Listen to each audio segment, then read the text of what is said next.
Assalamualaikum warahmatullahi wabarakatuh. Salam sejahtera bagi kita semua. Salam, Om Swastiastu, Namo Buddhaya, dan salam kebajikan.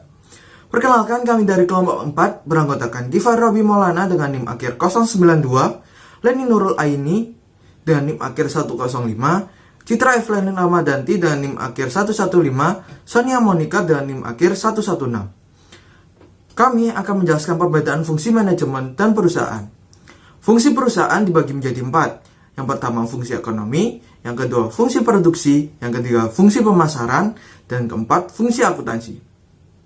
Fungsi ekonomi, perusahaan yang bertugas untuk memonitoring, menganalisis, serta menyelidiki tentang perekonomian perusahaan itu sendiri, seperti halnya mengawasi dan mengatur setiap faktor ekonomi dalam perusahaan yang menyangkut sumber daya alam, tenaga kerja, modal, dan juga entrepreneurship, yang bertujuan agar perusahaan bisa berkembang dan maju. Fungsi produksi, menciptakan dan menambah nilai guna dari suatu barang ataupun jasa. Fungsi produksi sangat penting bagi perusahaan, karena jika suatu perusahaan tidak memproduksi suatu barang maupun jasa, perusahaan tersebut tidak akan dapat berjalan dengan baik. Dan sejatinya suatu perusahaan diciptakan untuk berproduksi suatu barang atau jasa dengan faktor ekonomi yang dimiliki untuk mendapatkan laba yang sebesar-besarnya. Assalamualaikum warahmatullahi wabarakatuh. Perkenalkan, nama saya Sonia Monica, NIM akhir saya 119. Di sini saya akan menjelaskan tentang fungsi pemasaran. Yaitu ada fungsi pemasaran. Fungsi pemasaran adalah aktivitas untuk memenuhi kebutuhan yang melalui proses pertukaran yang saling menguntungkan antara produsen dan konsumen. Sebagai contoh, perusahaan harus dapat memenuhi permintaan konsumen dan mendistribusikannya kepada konsumen, dan perusahaan akan menerima timbal balik faktur produksi dan juga keuntungan dari kegiatan penjualan atau pemasaran tersebut. Yang selanjutnya yaitu adalah fungsi akuntansi. Menjaga kekayaan perusahaan dan memastikan prosedur perusahaan berjalan dengan baik, menjaga keandalan informasi akuntansi, serta mendorong efisiensi kinerja perusahaan. Mengapa fungsi akuntansi sangat penting dalam perusahaan? Yaitu dikarenakan untuk mengetahui ukuran berbagai sumber daya yang dimiliki perusahaan, dan juga akuntansi dapat digunakan untuk pengambilan keputusan bagi intern maupun ekstern perusahaan untuk pengambilan keputusan.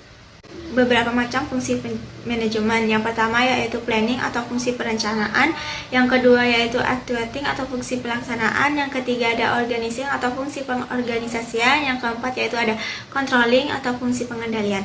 Saya Leni Nurul Aini, NIM akhir 105. Di sini saya akan menjelaskan fungsi manajemen yang pertama dan kedua.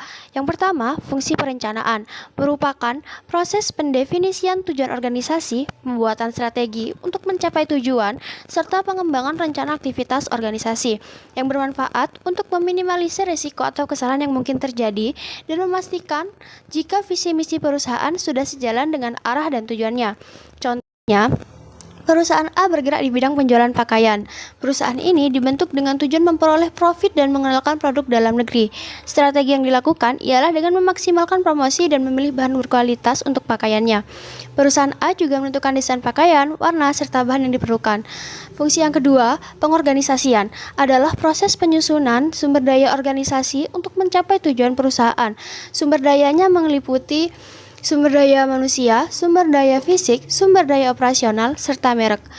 Contohnya, setelah menentukan sejumlah strategi, perusahaan A merekrut sejumlah karyawan dan tenaga ahli. Perusahaan ini juga mengelompokkan karyawan ke bidang mana saja yang diperlukan. Selain itu, perusahaan A juga membeli sejumlah mesin dan peralatan lainnya yang dibutuhkan. Selanjutnya akan dijelaskan oleh Assalamualaikum warahmatullahi wabarakatuh. Saya Citra Evelyn Ramadanti, NIM R 115. Di sini saya akan melanjutkan penjelasan teman saya. Fungsi pelaksanaan. Pelaksanaan merupakan proses penerapan atau implementasi dari semua rencana, konsep, ide, serta gagasan yang telah dibuat sebelumnya untuk meraih tujuan bersama. Fungsi pelaksanaan biasanya dilakukan dengan membimbing serta memberi motivasi kepada sumber daya manusia, serta peningkatan kemampuan bekerja karyawan.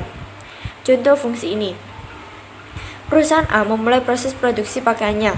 Para petinggi perusahaan membimbing sumber daya manusia dan selalu memberikan motivasi. Semua ide yang telah dirancang sebelumnya diimplementasikan semaksimal mungkin. Fungsi pengendalian. Pengendalian adalah bentuk kontrol atau evaluasi terhadap kinerja organisasi. Hal ini dilakukan untuk memastikan jika apa yang telah direncanakan, disusun, serta dijalankan sudah sesuai dengan apa yang telah dirancang sebelumnya. Contoh fungsi ini, setelah perusahaan A memproduksi pakaian dan menjualnya, mereka melakukan evaluasi. Ternyata masih ditemui beberapa kendala dalam pelaksanaannya. Solusinya ialah mencegah hal itu terulang kembali dan memastikan semuanya berjalan dengan baik. Sekian presentasi dari kelompok kami dan terima kasih atas perhatiannya. Semoga dan presentasi ini dapat menambah wawasan Anda. Dan apabila ada tutur kata kami yang kurang berkenan di hati Anda, mohon untuk dimaafkan. Saya akhiri, wassalamualaikum warahmatullahi wabarakatuh.